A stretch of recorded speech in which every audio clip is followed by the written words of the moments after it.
Hello, నేను Neeraj luminous నుంచి మీ expert advisor ని. ఈ రోజు మనం తెలుసుకుంటాం ఏ సిచ్యుయేషన్స్ లో మీ బ్యాటరీ తక్కువ ఛార్జ్ ని యాక్సెప్ట్ చేస్తుంది లేదా ఛార్జ్ అవ్వడం పూర్తిగా ఆపేస్తుందో.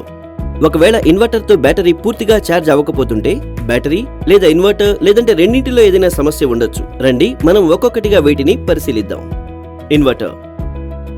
ఇన్వర్టర్ లో ఈ సమస్య ఏర్పడవచ్చు.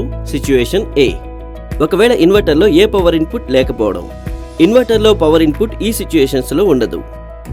మెయిన్ లైన్ పవర్ కార్డ్ వదులుగా ప్లగ్ ఇన్ అయినప్పుడు, వాల్ సాకెట్ లో పవర్ సప్లై లేకపోయినప్పుడు, మెయిన్ ఇన్పుట్ ఫ్యూజ్ పోయినప్పుడు లేదా ఎంసీబీ ట్రిప్ అయినప్పుడు, మెయిన్ ఇన్పుట్ వోల్టేజ్ చాలా ఎక్కువ లేదా చాలా తక్కువగా ఉన్నప్పుడు, అవుట్పుట్ రిలే పాడైనప్పుడు. Situation B, inverter bypass mode లో ఉన్నప్పుడు. సిచ్యుయేషన్ సి, ఇన్వర్టర్ కి ఏదైనా ఇంటర్నల్ ఇష్యూ అంటే పీసీబీ, మాస్ఫెట్ మొదలైనవి ఫెయిల్ అవ్వడం. బ్యాటరీ ఇన్వర్టర్ తో పాటు విలోమంగా జత చేయబడడం. ఇలాంటప్పుడు ఇన్వర్టర్ డీసీ ఫ్యూజ్ అయిపోతుంది. ఒకవేళ బ్యాటరీ పూర్తిగా ఇంటర్నల్లీ పొడిబారిపోతే దీని అర్థం ఏంటంటే బ్యాటరీ దీర్ఘకాలం పాటుగా మెయింటైన్ చేయబడలేదని, ఇంకా బ్యాటరీలోని నీరు ఎండిపోయిందని. కొన్ని అంతర్గత వైఫల్యాలు అంటే షార్ట్ సర్క్యూట్, ఒక డెడ్ సెల్ లేదా టెర్మినల్ డిస్కనెక్షన్ వంటి ప్రాబ్లమ్స్.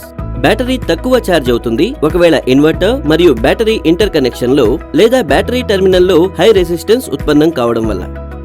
బ్యాటరీ ఆపరేషన్ సమయంలో తరచూ లెడ్ సల్ఫేట్ తయారవుతుంది.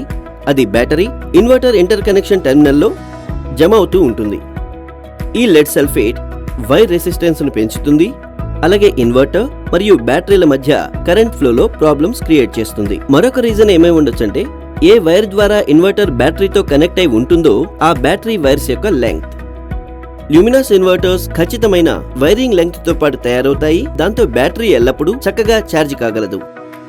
ఒకవేళ ఈ వైర్స్ ని ఎక్స్ట్రా వైర్లతో కట్ చేసి ట్యాంపరింగ్ చేయడం ద్వారా జత చేసినా లేదా పెంచినా ఎలక్ట్రిక్ రెసిస్టెన్స్ పెరిగిపోతుంది. అది బ్యాటరీ ఛార్జింగ్ ని ఎఫెక్ట్ చేస్తుంది. బ్యాటరీ యొక్క సరైన ఛార్జింగ్ కోసం బ్యాటరీ వైర్స్ ని ఏ రకంగానూ ట్యాంపరింగ్ చేయకూడదు. HKVA ఇన్వర్టర్స్ కోసం ఒకటి కంటే ఎక్కువ బ్యాటరీల్ని ఉపయోగించబడినప్పుడు ఒకే మేక్ మరియు మోడల్ బ్యాటరీల్ని యూజ్ చేయాల్సి ఉంటుంది. బ్యాటరీ ఛార్జింగ్ ఒకవేళ బ్యాటరీ బ్యాంక్ లో వేర్వేరు మోడల్స్, కెపాసిటీ లేదా సైజ్ గల బ్యాటరీస్ యూజ్ చేసినప్పుడు ఎఫెక్ట్ అవుతుంది. హై కెపాసిటీ బ్యాటరీ బ్యాంకులో బ్యాటరీ ఇంటర్ కనెక్షన్ సమయంలో కేవలం మ్యానుఫ్యాక్చరర్స్ ద్వారా సజెస్టెడ్ లెంగ్త్స్ లో బ్యాటరీ వైర్స్ ఇంకా క్రాస్ సెక్షన్స్ ని ఉపయోగించవలసి ఉంటుంది.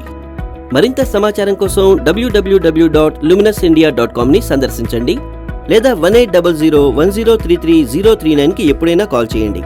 వీడియోని లైక్ చేయడం మర్చిపోకండి. ఇలాంటి మరిన్ని వీడియోలను చూడడం కోసం ఛానల్ కి సబ్స్క్రైబ్ చేయండి. Stay tuned.